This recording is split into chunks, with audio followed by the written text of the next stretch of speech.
These days, director independence is highly regulated. All boards have a majority of independent directors. Quite a few have all but one independent director. Is that a good thing? Today on Zippy Point. Quick Zips by Zippy Point. Quick and dirty. I'm Brock Romanek and I'm a big fan of yous. Boards sure are independent these days. There are so many sources of rules and regulations that require it. The SEC's rules, stock exchange listing standards, the proxy advisor policies, institutional investor guidelines. So it's important to meet the requirements that at least a majority of your board be independent and that the key board committees be comprised solely of independent directors. If you don't have more independent directors than you can shake a stick at, you better have a good reason that fully explains why not. You have to understand where all these regulatory requirements are coming from. They come from a world not too long ago where the board was packed with old white men, all handpicked by the CEO, where board meetings were little more than a social occasion. So there was very good reason to regulate every nook and cranny in an attempt to effect a sea change about how boards operated.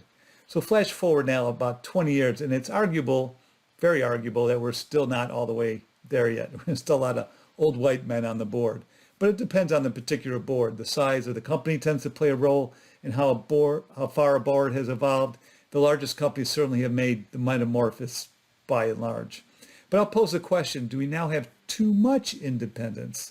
Too much director independence? What I mean by this is, are the independent standards structured in a way that you are essentially ruling out people that know your industry from serving on your board?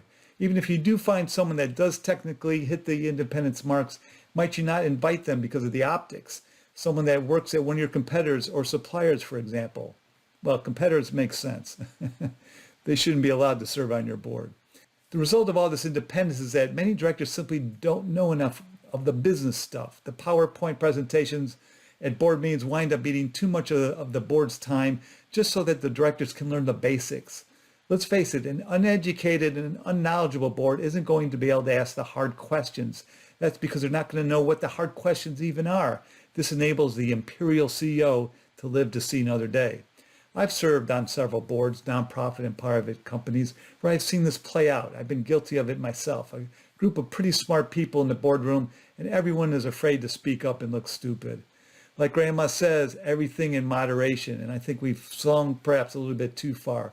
I've heard too many horror stories about proxy advisors strictly applying their independence voting policies and disqualifying someone's independence for some pretty trivial related party transactions that weren't really related at all, except on paper. So maybe we need to step back and rethink what it truly means to be independent and whether deep knowledge might override some minor risks about independence in some cases. What do you think? Let me know.